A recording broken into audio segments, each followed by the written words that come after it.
भूताधीश्वर अगणित गुणगण अमृत शिव आनन्दामृत आश्रित रक्षक आत्मानन्द महेश शिव इन्दुकलाधर इन्द्रादिप्रिय सुन्दर रूप सुरेश शिव ईश सुरेश महेश जनप्रिय केशव सेवित पाद शिव उरगादिप्रिय भूषण शङ्कर नरक विनाश नटेश शिव ऊर्जित दानवनाश परात्पर आजित पाप विनाश शिव साम्ब सदा शिव साम्ब सदा शिव साम्ब सदा शिव साम्ब शिव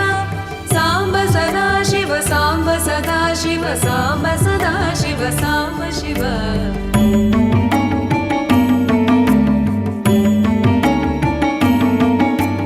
ऋग्वेद श्रुतिमौळि विभूषण रविचन्द्राग्नि त्रिनेत्र शिव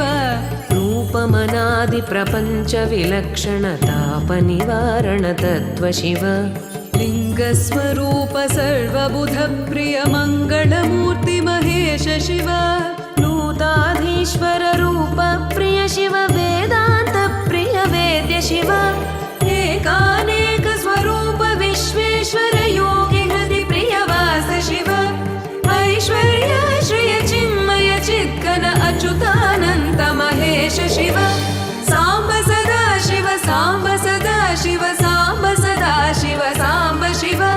साम्ब सदा शिव साम्ब सदा शिव साम्ब सदा शिव साम्ब शिव